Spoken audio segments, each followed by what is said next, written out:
Welcome to Make It Submerged, an Australian Survivor podcast. I'm Kirsty. I'm Sophie. And I'm Will. And we are so excited to start this podcast. It has been something that probably we've been talking about for quite a while because all we seem to do whenever we get together is talk about Australian Survivor. So we thought, why not record it? Why not force everyone else to listen to it too? Absolutely. So I think we should just kind of dive straight in because we have so much to talk about. 3 episodes we've watched now.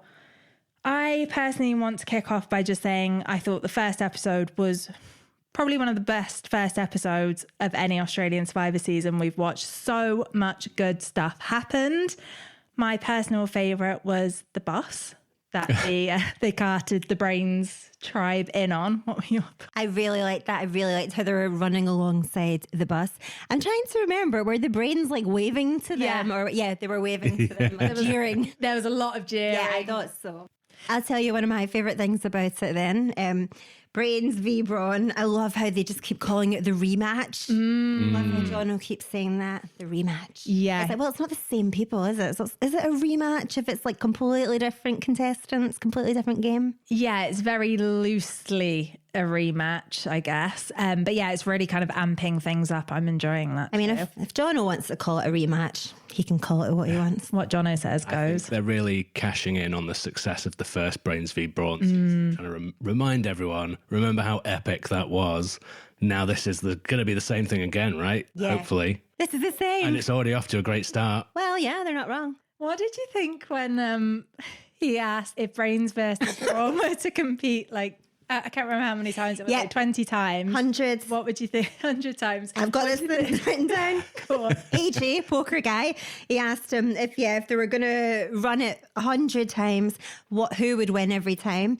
AJ said he thought it would be about 50-50. Don't think that's the answer that the producers wanted him to say. Yeah. I really don't. I think, the Brawn answer would have been, it'd be Brawn 99 out of 100. It's just that one off from the first time, but we're wrong. And then he goes in with the analytical poker brain, like, realistically, the odds are 50-50. If anything, surely he should have been doing a bit of a poker face. And even if he believed it was 50-50, he should have been trying to psych them out and saying at least like 70-30, surely. I don't think the Brains tribe were too impressed with that answer either. No. No, your teammate, like, it's 50-50 on if one of us wins this or not. Where's your fighting spirit, man? I know. I've got a fun Brains v Brawn fact as well from last time. We know that Jono was asked if he was going to be on the Brains or Brawn tribe, which one he'd pick, and he said Brains. He did. I remember that. Yeah, I kind of get it because obviously... He used to be a doctor, didn't he? Yeah, so smart. He was a doctor, and then did he play a doctor on TV? Potentially. Did he? Yeah, he definitely was an actor. I've got a note that Jono described the Brawn as pillars of power. Oh, I love that. I also love whenever Jono describes anyone as like a beefcake or a big boy, which a lot of the Brawns are. It's the battle of the beefcake. Yes, I love that. There's a lot of testosterone out there. So yeah, we get kind of a first look at the contestants, and I really enjoyed seeing all the different outfits that they're in. Were there any that really made you think the producers have told them they've got to wear that outfit to show their personality? Yeah. Is it Kate or Katie? The one with the denim look? Yes. I just love that look so much. It's like a cute little denim number with like a little belt. I think is she a model? Well, I thought it was fabulous. Yeah, it would not be out of place like in Ibiza. Yeah, it's also very like how when I was growing up in the 90s, what I would have thought was like the epitome of cool. Sorry, I just remembered when you said Ibiza, I think she's also a DJ as well. Because she was saying she's a DJ / dancer, isn't she? Yeah. That's why that was in my mind, maybe. I've made a note as well, the dungarees. I feel with like the duck you would on not them. want to be wearing those on a beach. With the duck. Yeah. I love them. I love them. Yeah. I love them. But there's lots of stuff I love that I wouldn't want to be wearing on Survivor on the beach. Yeah, True. on a desert island. I also noticed Desert island. we've got another leather jacket in Rich. Oh, yeah. Didn't notice that, but I am curious to know if there's any kind of secret pockets that he's had reinforced in that jacket because, obviously a lot of people will get, idol hiding places put in their clothing. So that's a potential to look out for. Yeah, but if you start wearing your leather jacket around the island, people are going to get suspicious, surely. No, if you set a precedent for wearing it all the time, maybe. He has been wearing it in confessionals, I've noticed. Oh, okay. Were there any that stood out to you, Kirst? Just the dungarees, and I don't think any were as bad as Valeria's jacket. Not bad. I loved the jacket. Yeah. But as Impractical. Impractical is the word I wanted, yeah. Yeah, agree.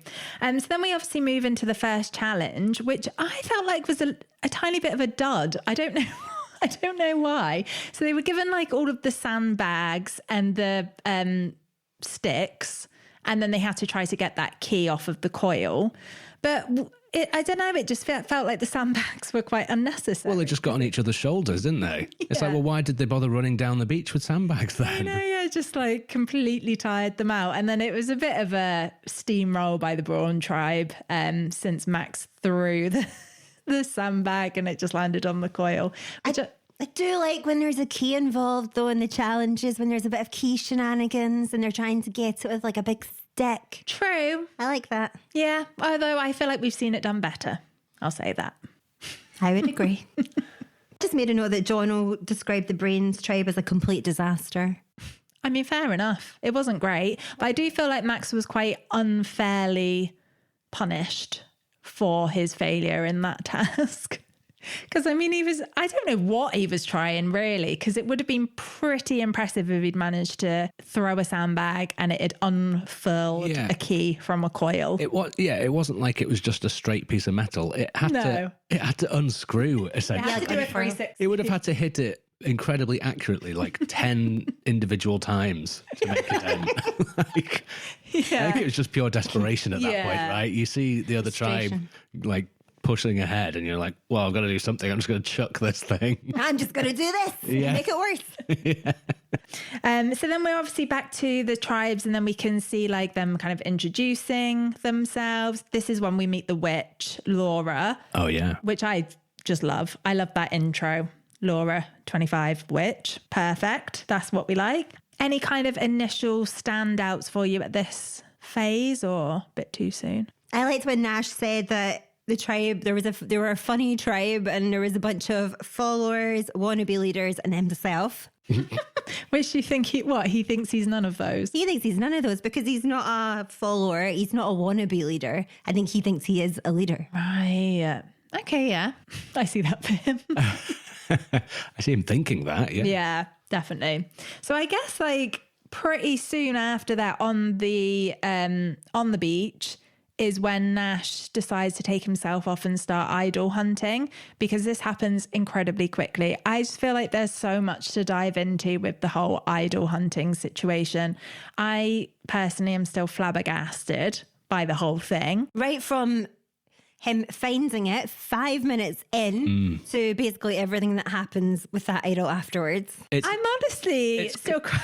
It's kind of impressive. I mean, people have found idols pretty quickly before, I think, but not that quickly. It's like straight to the beach, bish, bash, bosh. Here's a tree. Nash has got an idol. Yeah. It happened so fast, it was almost like no one watching knew what was going on. It's like, oh, he's got an idol. Wow. Was it before or after he started saying to them about that they needed to crack on with the shelter? Did he tell them that and then did he go off and find... Yeah. I love this so much. To me, it's like inexplicable why he then almost immediately decided to share it with Zen, because Zen, I think he was in the vicinity, but I don't think he was actually there when he found it. So that was a conscious decision that he made to kind of share that idol news with him, which sometimes is a good thing to like build trust. Yeah. But this was, we heard it within 5 minutes. And then it didn't really build trust, I would say, because then he started wearing it. So everyone knew. Well, everyone didn't know at first. He comes in wearing it. No one notices. Then he stood there kissing it. And again, they're still not noticing. And then he starts telling people and they catch on. 6 times he kissed that idol through the episode, which it just either he had a bet with someone that he was going to get him kissing an idol into the edit of Survivor, or he just really wanted it to happen. Like, I mean, if I found an idol on Survivor, I would be kissing it 6 times or more. I mean, it's a pretty useful thing to have, right? But I love there's a shot of him on that beach and he's trying to get them to notice. And you see him sort of notice the camera and then he sort of looks a bit shifty and then just gives it a little delicate smooch. Oh. Yeah. Do you think he was just blinded by the idol high? The fact that he'd found it so soon, he just wasn't thinking straight? I don't know, because it comes up later when they're at Tribal and he's talking about this move he's made. And Polly says, I don't know what the move is. And I would agree. I'm not sure what the move was. Do you know what the move was? I'm honest. The move. I just don't know. What was the move, Will? The move was showing off that he had an idol so soon. That was the... Right. There was no tactics there. To what end? I don't want to say that he did this intentionally, but having an idol that early is not actually, I think, that good of a thing. It's if only- people find out... Well, yeah. I mean, it's good if people don't know you've got It's one. good if people don't know, yeah, and you can keep it through like 3/4 of the game and then you use tactics. But if you literally tell the entire tribe day one, I've just found an idol, it's amazing he's still in the game. Well, he's in the game because he played it. Yeah, and I did think they spotted it a lot sooner than the Brawn tribe did when he came in wearing that. Yeah, yeah. spotted it. Straight onto the mat. Like, they're like, oh, he's got an idol. He's got an idol. He's got an idol. Have we ever even seen that before? Not only to put it on, like I think even when, because George has definitely worn one before, but I don't even know if he would have taken, maybe it was after merge, I can't really remember, but I think there is a time and a place for telling everyone you have an idol and wearing it. For example, when Hayley told everyone she had an idol and was going to be playing it. Mm-hmm. that was a great move. But I don't think this was one of those times. This was that. I have no words. I feel like there's not really very many places he can go from here. It's amazing that he survived. I actually thought he's not going to. I actually thought he's not going to play that idol. Because the weird thing is, if he hadn't have played it, he would have actually survived because I think there was one vote less on him. But he's really backed himself into a corner now with this. I don't know though, because sometimes when someone does something so outrageous right at the start, everyone just thinks, well, they're not a threat, we'll keep them in, or they're a shield, and then they stay in. That's true. And that we have seen that with Nash already, is people saying, why are we voting him out? He's going to be a shield. Yeah, you know? he's not a threat as well. Yeah. If he's got no allies. True. I just don't know if I can see him playing that well. No. Like I feel like Well, I think, yeah, if I think it's anything to go by and his strategy continues in the same manner, then I think it would be, sadly, we might not see him make it to the merge. So we're on the Brains Beach, and then we've got Laura telling us about everyone's aura. She's telling us that Kent's aura is bizarre and that she's seeing colours in him that she's never seen in a human. I really want to know if she's seen them in an animal.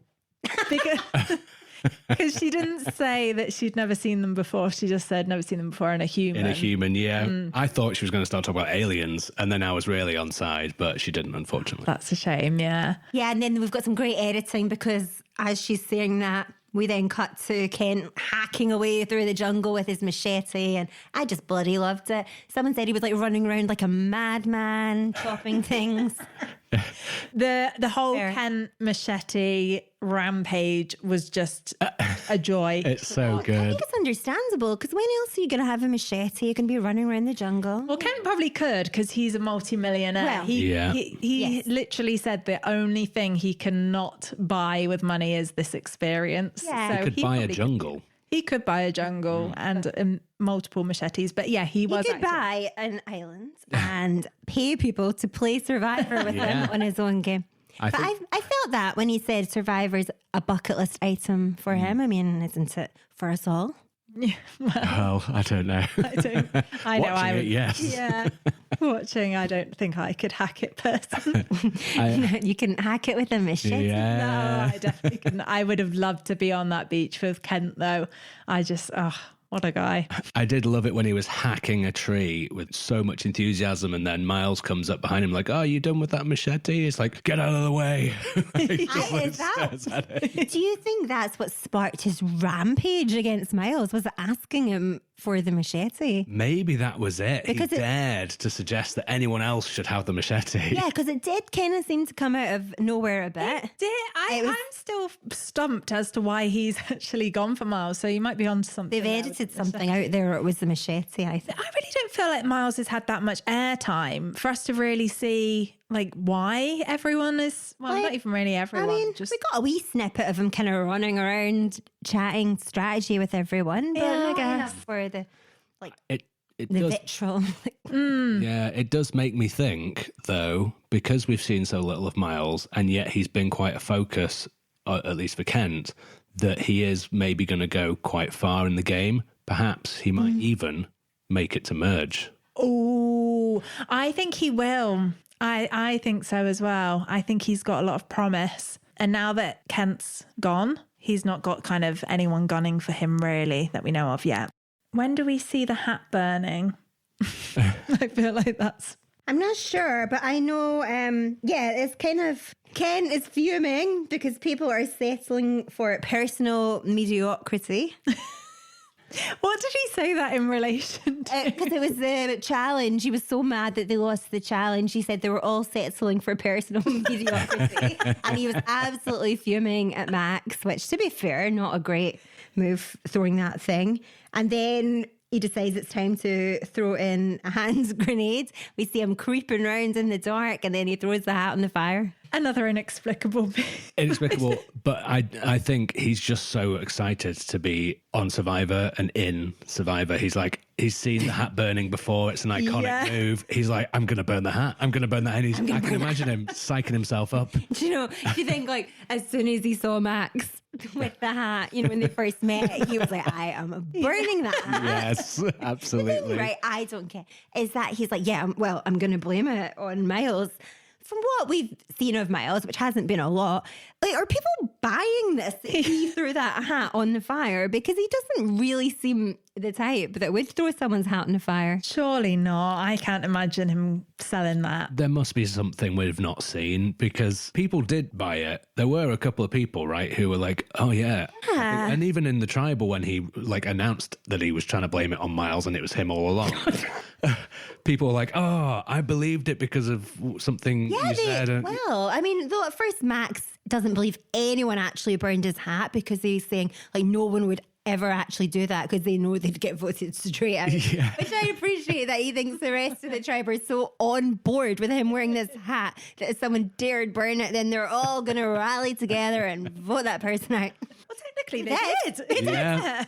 I don't know if it was related to the hat or not. We had the reveal of the hat, and then the next episode. Yeah, I know. We'll get to that. We will get to that. We get the kimono dragon stuff. Do you like when someone compares themselves to, like, you know, they say they're the golden god or they're a kimono dragon or they're a king? Or Yeah, I love it because I just, like, for myself, can't imagine ever, like, being to a point of saying something like that. Do you know, just describing yourself in that way is so Survivor. Yes. Did I he love it. describe himself as a Komodo dragon? He described himself as that and a praying mantis. Oh, I and think. because I know he did the praying mantis, but I think the kimono dragon is because he says it bites someone and then it slowly poisons them. No, that's the praying mantis. Well, why have I written kimono dragon? No, there was definitely something about kimono dragon. I remember also that as well. it's Komodo dragon, by the way. just before we keep talking about it. I need better notes. I've written kimono dragon. I love the idea of a kimono dragon wearing a little Japanese Oh my outfit. god, it could be wearing like a leopard print kimono. But yeah, no, I do love that. I love those confessionals. How do they come up with it? He must have been thinking about that beforehand. The praying mantis. I think he must have been, yeah. And they probably get asked so many questions, like those confessionals must go on for a while, where they just have so much material to use because, you know, they're going to cast people who are going to be able to go on in a confessional, right? Yeah. Yeah, That's you need someone to that's be going to say good. boring stuff. Yeah, definitely. I just thought of something we forgot to talk about. Go on. The immunity idols. Like, what do you think of them? I think they're great. Ooh, love them. Fucking love I it. also Really think cool. they are colours. Yeah, the colours are so nice. But I think they're kind of like a V2 of the original Brains v Brawn ones, because I'm sure there was that skull vibe for the original. Yeah, you're probably right, because that was in the outback, wasn't it? So they would have had that kind of like desert sort of skull and the sand vibe about them. I love it. I love when it's skull themed. Yeah, same. I love it. Did you like the snuffer as well? I didn't. Was it a skull? Is it a skull? It's like a... He was very fast with that snuffer. I didn't get a good look. So I guess then we should talk about the first challenge, because I literally loved that coconut snake so much, the gigantic. When I first saw the coconuts, I thought it might have been coconut hold again. Oh, we couldn't dream. Yeah, favourite challenge ever is... What's the actual name for It's it? got about 5 different names. We researched this last time because we loved the challenge so much. We looked into all the different iterations of when it's ever been on Survivor and how it had like 3 different names. I think one of them was Can't remember a single one. Nutsack, I think. It was not Nutsack. I think it was. There was definitely a double entendre one. It was something like that, but I don't think it... What was it? Nutsack? It might have been Nutsack. I think it was. Well, my thoughts on this coconut snake is that loved it, but then I was somewhat disappointed it didn't have like an eye and a tongue drawn on it. Yeah, same. It was a good first challenge though, and we obviously saw that Brains won. A puzzle. We got a puzzle. Yeah. There's been so many puzzles and I love it. There's been a puzzle not every. 2 out of the 3 though. That's good odds. Sometimes we rarely get puzzles in it. I feel like because it's Brains v Brawn, there's kind of going with the angle of like, oh, the Brawn can win the challenge, but even though they are quite equally matched. So you think we're quite guaranteed lots of puzzles? I would say so, yeah, because otherwise it wouldn't really seem fair with the whole Brains v Brawn concept, I guess. It was a great puzzle. We obviously saw Indy and Laura, I think it was, do the Brains puzzle. Yes, and Jono was shouting, "Go puzzle makers!" which I really liked, because if anything's going to motivate you to do that puzzle, it's Jono screaming, "Go puzzle makers!" 100%. I love when he gives the go ahead for a tribe to move on to the next, but he doesn't just be like, Brains, you're good to go. It's like, come on, Brains, you're good to go. Go. So motivational. I just wish she was there in all areas of my life to be like, "Go, Kirsty!" Same. Kirsty needs to pick it up. Kirsty needs to pick it up or she'll be late for work. Do you love how Jono's always popping a squat on the challenges? Oh, yes. I wrote that. I love it. When he's leaning forward, he's like leaning on his legs, leaning forward. And it's kind of like what you're like as if you're at home, and you're leaning in to see the TV better. He's 100%. One of us. Yeah. He's one of us. So, when they have a puzzle and they're trying to work out what word it spells, surely your first thought is going to be this says Brains or it says Brawn, right? Surely. You need to go full Nick Idanza and have all of your puzzles prepped in advance. And surely one of the first things is learning 15-ish words that it could be in a puzzle. I agree. They had that really hard one that one time that was it was something like "in it for one more day" or... Oh, Yeah. That was a challenge. One more day in the game. That was that was a bit out of left field, fair enough. But I feel like, if it says Brains, you'd be... Yeah. Majority of the time, it's either the name of your tribe or Australian Survivor. Yeah. Or it's outwit, outplay, outlast. Yeah. Yeah, there's not tons of options that they go for mainly. Yeah. I obviously loved the fact that Nash was just a complete nuisance at the puzzle. It. Yeah, that's one of my favourite things on Survivor, when there's 2 people in the puzzle. One's working really hard at it and the other person's basically undoing all their work. Just moving bits around. Yeah, or being detrimental, when it was George and Stevie, and Stevie kept moving the bits that George had already slotted in. I love it. And then they were saying Nash was piling them all up so she couldn't see what they were. Yeah. Piling them up. Why was he piling them up? I loved it. It was just comedy gold as well, that he had to kind of lift his buff over his face so that they had a reference point. Yeah. That was quite smart. It was smart, yeah, but it just made for a great shot. I loved it. I think at this point, I'm thinking Nash has really solidified himself as opening day number 1. Just... Oh, fave. Yeah. More than Kent. I was enjoying Kent, but I think I enjoyed Kent a bit more in the second episode. That's when he really gets into the antics. Is second episode the praying mantis bit? Yeah. Oh, so the first episode is the kimono dragon, and then the second is the praying mantis. Yeah.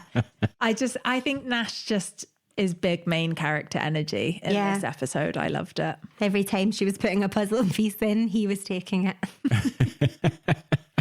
You could definitely sense the frustration from people watching. I thought... And they didn't like each other anyway. She's already annoyed at him. That's another thing I love. When you've got two people in the puzzle that don't really like each other and they're just not working well together and it just all spirals. I actually thought he was trying to throw the challenge at one point. That's like how badly he was doing. Tribal. That's what it was. Maybe. With his idol. Maybe he did. Maybe that is it. Maybe it was a big strategy. He's very quick off the mark when they get back to the beach and he's telling everyone that he wants Candy out. Candy's gone. He's kind of going around telling people as if it's already agreed. Yeah. And then when people are asking him what's the reason, he's kind of shrugging and going, just social. Yeah, it's very, very vague on the reason. There's no real... He's obviously just kind of looked around and thought, just social. You. So he is like barreling around telling everyone that it's going to be Candy going out. Do you think that's a good move in the first episode? Really taking on that leadership role of the tribal council, telling everyone who's going? No, I don't think anything he's done in this episode has been a good move. And for that, I love him. But finding the idol, that was good. That was, yeah. You can't take that away from him. No, you're right. It was downhill from there then, I would say. No, I don't. I don't. He could have really used that idol to his advantage to try and rally some troops and see what they wanted to do. Because really he was in a position of, he could have played the idol and not gone home. So he could have tried to use it, to build some allies. But he didn't. He just told everyone to vote for Candy. Poor Candy. I know. I mean, what did she do, really? She didn't do anything to deserve it. And then Ursula kind of gets dragged into it as well by association. And you've got Nash chasing her through the jungle, shouting at her that she's a job as well. Just to go back to Candy as well, I think we missed out on potentially a decent player there. She didn't just roll over. She did actually try and figure out what was going on and make some kind of strategy to get out of it. I think she's a fan. I think she could have gone really far. But yes, it just wasn't to be, unfortunately. So Nash is fuming when he hears Ursula's name mentioned. And then she's running around the jungle trying to find her own idol. And Nash is... stood there they're hard to find. So helpful. And then also, sorry, I just remember Nash keeps saying to people about Candy going out, oh, it is what it is. You have picked her. You have picked her to go. And you've been going around telling everyone she's going. And then you're like, oh, it is what it is. He's putting everything he's learned in the last 20 years behind getting Candy out, he says. And he does it. He does. And he tells us that people are going to get the hard sell. He's a salesman. He's been doing that all his life. And technically he does do that. Yeah. And he's telling people they're in his alliance. Yeah. Which some people are okay with it. Some people are not. Some people are saying they don't want to be in his alliance because they don't like his morals. He also didn't really give them a choice. You're in my alliance. You're in my alliance. You're in my alliance. You're going home. It is what it is. Would you, on a scale of 1 to 10, how chaotic would you describe that scramble as? 10's very chaotic. Don't know how chaotic I'd describe the scramble itself, but I would describe his gameplay as a 9.5. Yeah, I don't remember the scramble actually being that much of a scramble. Well, I don't know. But it just kind of seemed like it sort of happened. It was just Candy's going home, and then there was some attempt to waylay it, but... Yeah, well, Noonan's saying she feels like she's been hit by a bus and Nash is driving it. I have really high hopes for Noonan. I feel like she's going to really come into her own. And I feel like once they've got a couple more people in their alliance, that Noonan, Paulie... Who else have they got in that? There's a little 4, I think, of them. But anyway, I think that they could be pretty powerful in this game. I think that Noonan and Paulie will make it to merge. it's not often that you remember the first boots or the first episodes, I should say. Yeah. But I will remember this first episode. For the rest of your life. Well, should we talk about the tribal? Yes. Because the tribal to me Probably. was very... I think we should. The tribal to me was very interesting because I just truly thought that Nash wasn't going to play his idol. But obviously he does end up doing that. Do you think it was a good move considering that he technically could have not done that and he would have still been here? Yes. Yeah, he had to do it, I think. I mean, everyone in the tribe knew he had an idol. If everyone knows you have an idol, people are going to try and flush it, which is kind of what happened. But if you have any sense, you are using that idol if everyone knows you've got it. Yeah, he would have been stupid not to. Unless it would have been good though. Imagine, and he still had it for the next episode, still wearing it to all the challenges and everything. I really, really loved when he asked JLP if he thought he should play it. And JLP is quite like, oh, I'm not giving you advice. I forgot about that. JLP also says this tribe has set the tone of chaos or something along those lines, doesn't he? Which they truly did. I also loved, right, how whenever Ursula's name was coming up, Nash just looked absolutely like bamboozled. He knew her name was up. He saw her hunting for an idol. He knew her name was up. But then when it was getting read out, he was bamboozled like a panda. He was horrified, yeah. It just yet again just reads, I don't really know that he knows what's going on. Polly said, don't understand what that move was. Yeah. Any of it. But we loved it. The thing that really struck me is he managed to convince like the girls to vote with him, but then his number one alliance member voted him out. I really think he's an alliance member, like, is it under duress, you say? When it's like, Yeah. like, I don't think he really wanted to be in the alliance, poor Zen. Well, we do get a bit more about that in the second episode, don't we? When Yes. So Nash is on to him, isn't he? Nash is very much on to him, and if he wasn't, then he knows outright because Zen just tells him, yeah, I flip. Do you know why I thought that was, right? I think it was because when Nash was like, who did you vote for? That's what kind of sent him. I think if he'd said, did you vote for me? And he could have just been like, no. But it's the fact like, who did you vote for? And he was like, who'd I say? What name? It needs to be someone that actually was up. And Nash has been working the numbers. He knows how many people and who voted for who. And then you've got Zen like, oh, I'm going to blindside him. It's like, is it a blindside when you've flipped on him and then you've told him you flipped on him? No, is Not the at all. answer. It isn't. There's so many non-strategies going around, like in this first couple of episodes. It's just like things that on their face might seem like a strategy, but then when you dig into it, there's just no sensible reason to have done any of it. You're talking about the hat. You're thinking, I'm always going to go back to the hat. But like, you know, the idol, Zen, not having a strategy really, but just telling you, like, yeah, I voted you out. Yeah, I voted for you. Like, yeah, flipped. I just wanted the okay. idol out. Yeah, I love the little heart to heart afterwards as well. Like, you know, it's like, oh man, I trusted you. You're the first person I told. Like, it's just like, yeah, but it's so early. What do you mean you trusted? You'd met him for 5 minutes and you showed him the idol. And you also then showed everyone else. So it doesn't really... There is no trust. Yeah, exactly. You just happen to be there first. Yeah. Yeah, you just happen to be the first person you saw. Oh my God, so good. So Opening credits. We missed opening Yes. credits. Oh my God, very good opening credits. I've made a note of some shots I liked. I like Max. I like Rich's shot, and I like Miles coming through the bushes. Is Max's shot the sort of kung fu-esque Yes. move? Yeah, that's a good one. I really like that. What was the second one you said? Rich. He's hacking at something. Oh, yeah, that's cool. And yeah. then Miles is the like peering through the leaves. I think yeah. Miles's is my favourite, but then Yes. also honourable mention to Kent, who's got that nighttime fire shot. Yeah, which I don't remember seeing. That's when he's throwing the hat on the fire, right? I thought it wasn't that. Will actually got me like really thinking that Kent wasn't going to get eliminated because he was Because I was like, no, oh, we've I'm not sure seen we've that not- shot yet. And it gave me hope.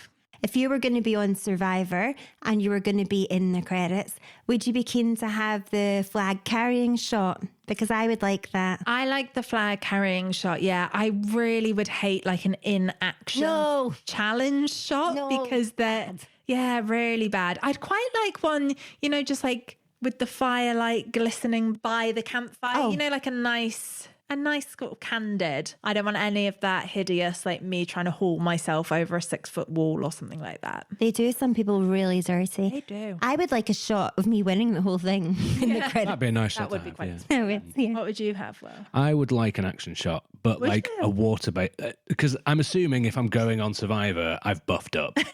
Right? I don't look like I do now. You may not have. No, if I'm going on Survivor, then I'm buffing up. You would have, I reckon. So yeah, I would want an action shot bursting out the water, you know, James Bond style. Like Sam in season 1, he had a really good water action shot. Yeah, something like that. Yeah, that'd be ideal. As long as I look good doing it. Otherwise, I'll just take one of those by the fire shots. You can have 2 because you get 2. Oh, Well, okay. you sometimes get 2. Well, Now, if you're Kanzi, you only get bloody 1. Unless they've done you dirty. Yeah, I'm actually fuming about Could that. have found another shot. There's got I to be can't believe she didn't have one something. shot. Justice for Candy having her second intro shot. I'd be fuming. Would be. It's never happened before. Yeah, so I think I'd like a flag carrying shot or a celebration shot. Yeah, celebration would be good too. Oh, I love how they've got the bus in the intro credits this time. I'm as so well. pleased. I'm so pleased. Yeah, perfect. Very good. So then going back to the second episode. Brains lose, and Kent's very excited about going to tribal. He's looking for a phrase that exudes amazement and happiness because he knows that Miles is going to go home. He says it's 100% Miles this time. And he's so confident that he decides he's going to go and take a nap in the jungle. See, when they showed him dusting those leaves aside and like rustling around, it looked like he was idle hunting. Right? It did. He's definitely looking for an Going idle. for the next Survivor experience. Yeah, he's yes on the bucket list, and he's also maybe kind of caught a bit of the vibe that he's not the most popular around camp. So I thought, right, he's idle hunting. Great. No, next thing he's just like lying down, having a wee snooze. But to be fair, he says he doesn't want to get too involved and mess things up because he's already set the groundwork. Sometimes people do have a plan; they get too involved, they mess it up. But I don't know if it means you go sleep. I just love how he wakes up eventually, comes to find out, you know, he's like, oh, we're still on the same plan that I suggested when I fell asleep, right? I was like, nah, different thing, man. Like, you've been asleep. how did he expect anything different? It's crazy. Sometimes it felt like watching this, it felt like Kent was playing a completely different game to everyone else because people were throwing all these different names around, but then you just had him like, it's 100% Miles. It's as if they'd picked up snippets of him talking on another series and then just put it in. There was no kind of like footage, no real context, nothing to make you think like, okay, I can see why he's gone for Miles. It was just really... We barely saw them interact. There was a scene, I don't know if it was this episode or the next one, where Kent was telling Miles he should meditate to relax. I really liked when Kaelin says to Miles, it's not looking good for you. And that's like an absolute bombshell for Miles. That's one of my favorite things. You know, when someone's casually going around La la la la la, la. la, la, la, looking forward to tribal tonight, and then someone offhand just says, oh, it's looking bad for you. And they're like, it's looking bad for me. Does he say that to Miles? Or to... Yes. Oh, I missed that. And then that's when Miles is all like, okay, right, Operation No Strap, Mr. No Strap. Oh, yeah. Yeah. Go. So then he starts, so you've got bloody Kent off snoozing in the jungle, and then you've got Miles just chilling in the shelter, not talking. Miles has gone mute. It's our two main players, but only really with each other. Loved it. Now, can we talk about Indy's move? Yeah, there's so much going I have on. some thoughts. So Indy obviously goes to the girls. She says she wants to be involved. They tell her the vote's going to be Rich.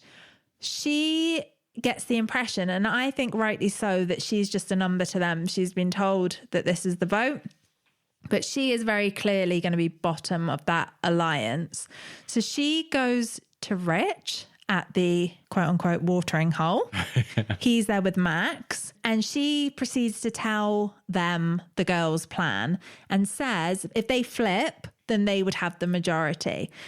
I think in another world that's a good move because she was at the bottom of the girls' alliance. She flips to go to the others where she is then calling the shots and her voice is being heard and she's somewhat in the top of that majority. Yeah. So I think in another world that was actually a really good move, and I don't know why the girls were so kind of like, I think it was a good move executed poorly. Yeah. Because she said, I think the thing was when she said she would come for them if they took her over. That was kind of, it was like she was dictating to them. And then Rich did not like that. no, he did. Well, he actually thought it was a lie. He did. So Yeah. it's been very believable. So yeah, you're right. Good move, bad delivery. I actually felt bad for her when she ended up being the one voted out. Like, I feel like she tried to make a good move and it backfired. So yeah, it didn't end too well for Indy, but it was another great episode, I thought. Yeah, and of course we need to discuss when Kent tells everyone then that he burned the hats.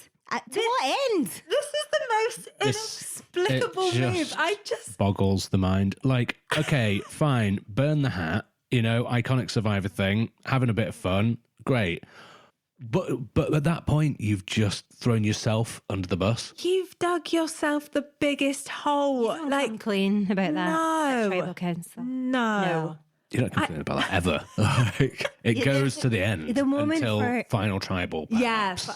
The moment maybe for Max to find that out is watching it on TV. Yeah. Or when he's in the jury. Yeah. Yeah. And you go, oh, well, a great move I made in episode 1. I burned your hat, Max, and I told you it was Miles. And Max like, yes, I thought it was Miles. This was pre-vote as well, wasn't it? Oh, what? Why? Yeah. I was like, I can't, I'm flabbergasted. I mean, I love it. Of course, I love it. It's amazing. I was delighted when he said it, but why? It just was like Inexplicable. Inexplicable. I don't even have any words because there's just nothing I can grasp onto to be like, oh, maybe he did it because of this. Like, Okay, what's more inexplicable, this move or Nash and Idol?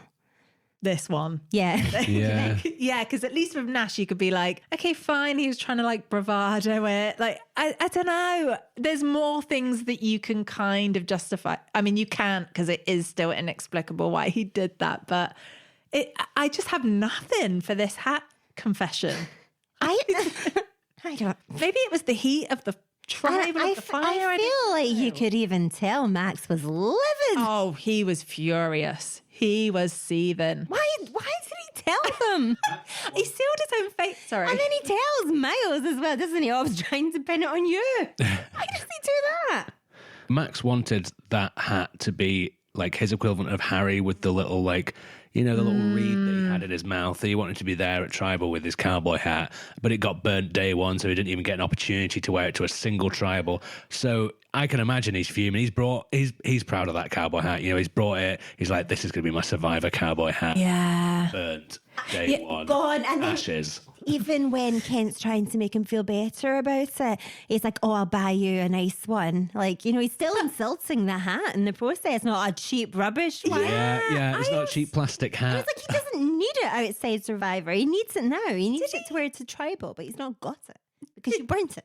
Did he not also say that the hat was like his playground hat or something? Oh my Like God. his playground duty hat. That was He it. wa- Like, I think it had sentimental meaning. Yes, because he wears it at school. Yeah. Trains him The at break home. supervisor, Yeah. Oh. But as we've seen since, they have been out on a shopping trip We have outside of the seen. game, and They've Kent let followed through on bygones his be word. bygones. But Yeah, but it basically still gets Kent voted out in the next. Well, it bit. does, yeah.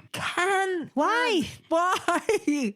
Oh, honestly, if I could take back one move on behalf of another player, it'd probably be that because I think it would Yeah. the game. I'd keep him longer. burning the hat. I just wouldn't have him tell anyone. Yeah. I think even It's Jono not even a move. Even Jono didn't know what to say about it, but he was kind of just like, "Oh, okay, that was a fun story." Back to the game now. I really want to know, like, what is Kent's strategy at this point? Who could we see Kent aligning with? Nash. Do you I'm think? sad we didn't get a chaotic duo. I would have loved to have seen it. I can't imagine the moves those two would be making. Oh my God. The moves that aren't moves. I feel like Nash is the only one that I can actually see Kent potentially having an alliance with. Like, I just can't imagine of anyone else. Can you? I don't know who he was aligned with in this episode. So we have the reward challenge. I didn't really like this challenge. I thought it was pretty boring. Which one? Was it the tackling one? Yeah, you had Yeah. 1-5-0. Yeah, very boring. Fine. Oh, Zen gets injured. Yeah. He says that Brawn fought almost to the death and he is injured. Oh, poor Zen. We get that wonderful loaded fries reward with Polly getting the like treasure map. That map. That map. That's one of my favourite idol. Really fun clue, yeah. Really fun. It's had, you know what, easier than, you know, their kind of like smoke and mirrors riddles, like where the sea meets the sand. Like, just a map. It's a straightforward map. Yeah. It's got a big mark where the idol is. Classic, yeah. Finds it within 5 minutes while the rest of the tribe are holding their breath underwater. I love that scene, actually. He was like, this is like a classic theme on Survivor where it's like people are up to something and they're just saying, does the rest of this tribe just have no idea what's going on? I loved it. They were clueless. And you were saying this earlier, but such a running theme is one person thinking they are completely the smartest person on the tribe.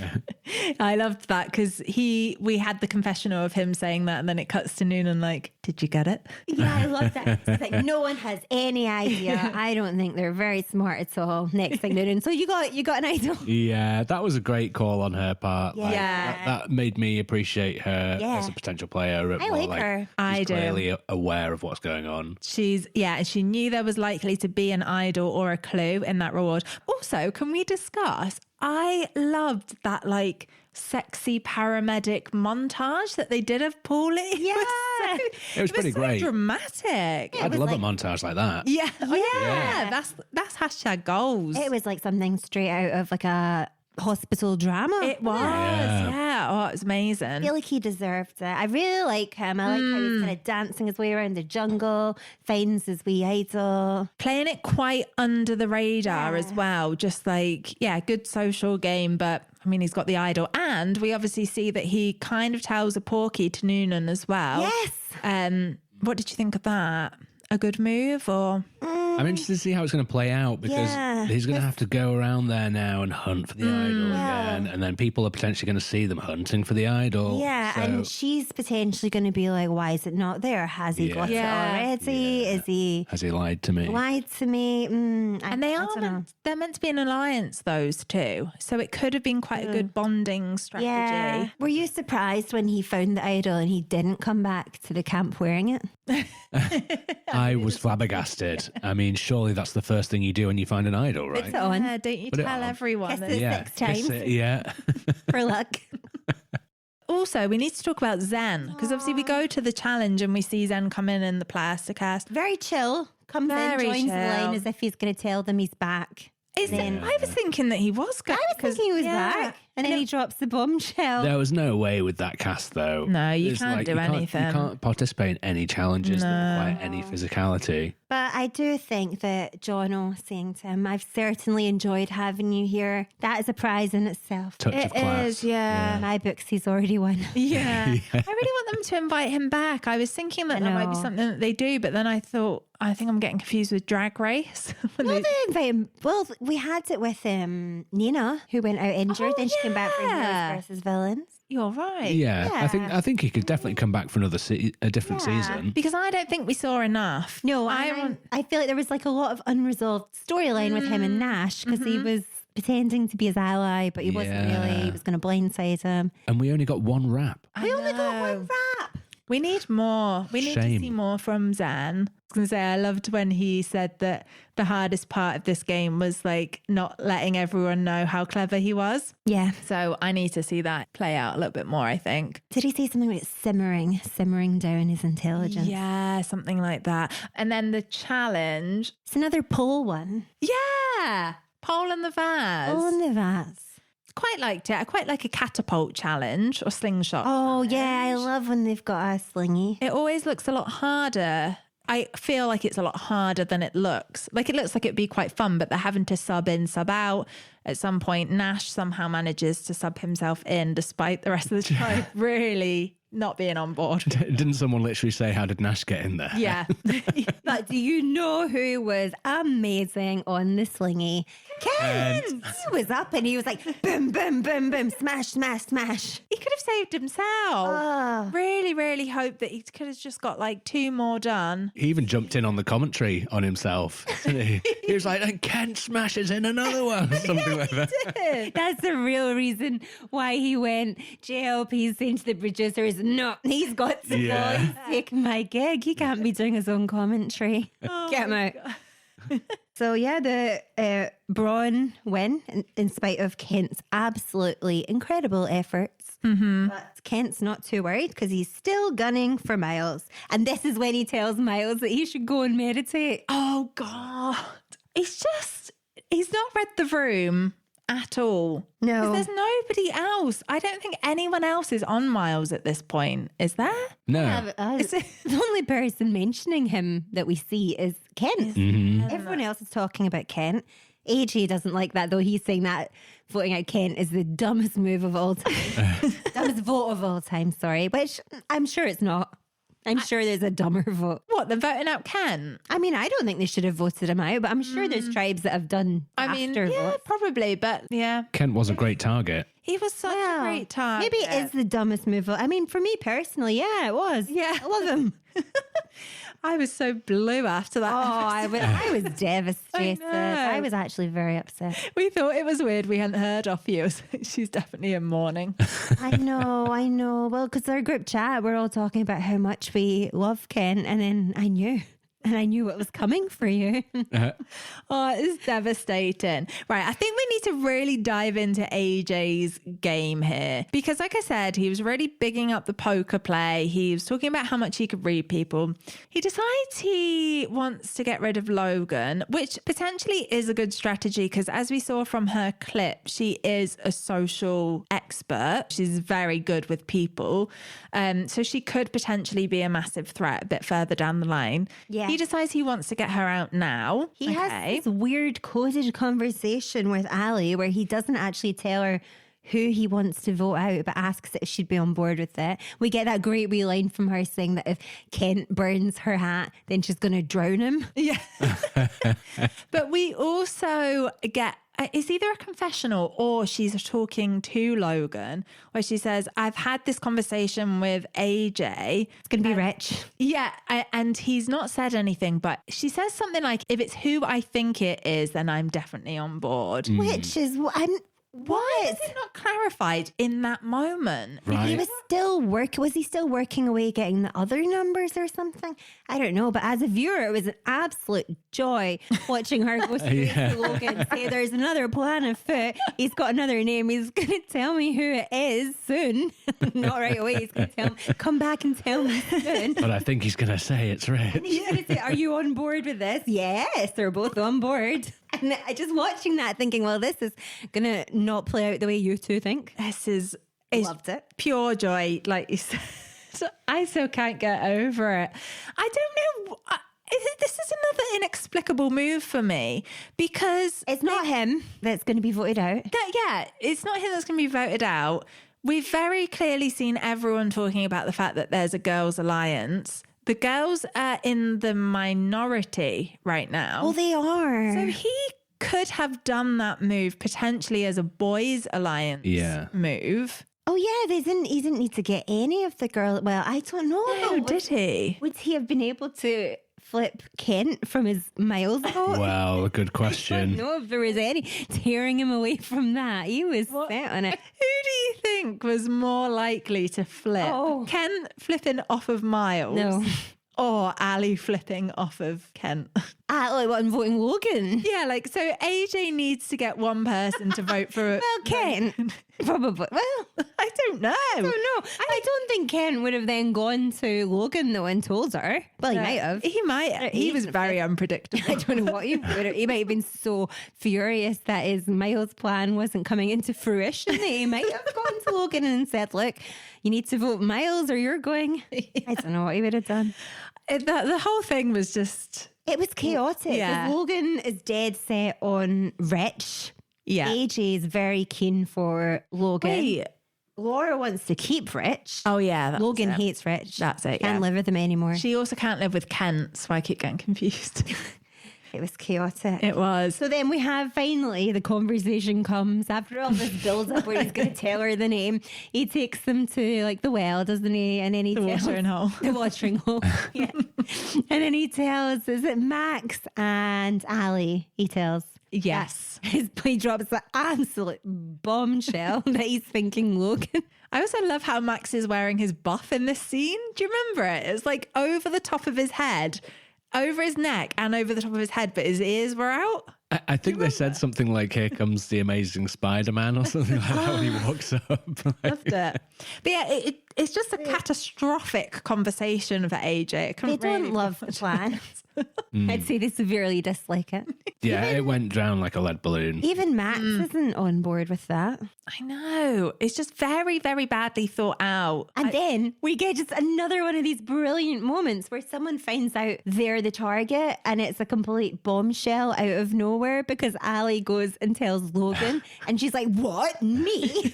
Yeah. I love it. She I love it loses her so- mind. She loses her mind and I just love it so much when someone just doesn't know at all they're the target and someone just tells them Yeah. and they're horrified. I feel like if they'd have had long enough, because I'm feeling like that conversation probably happened not that long before tribal. Yes. They potentially could have had time to work around the rest of the tribe and switch it to AJ. Well, that's what it kind of looked like they were maybe going to do because they tell Laura and she is also astounded Yes. that is Logan's name coming up out of nowhere. As well, you might be, I guess. Yeah. I really rate Laura. I feel like she's got such... I feel like she's got a really good view on the game. She knows who she needs to keep in. Yeah. And she's going to make it to merge for me. I think she'll also make it further. Touch wood. Hope she does. Yeah, she definitely shows up as quite a strategically minded player. Again, this like Kent and Miles thing, it just seems like it's from another episode. Yeah. It's such a strange like, side plot almost like it was in the last episode. Yeah. Like it's for them it seems like the main thing going on, but then no one else is really involved with this weird like tangent. I also don't really feel like we get many Miles confessionals talking about it. Like it all just seems to be just Kent. It's just Kent on a mission by himself. So, and it's been his downfall, the whole thing. Because see, if he wasn't gunning for Miles so much, he wouldn't have burned the hat, blamed it on Miles. I still don't know why he told everyone.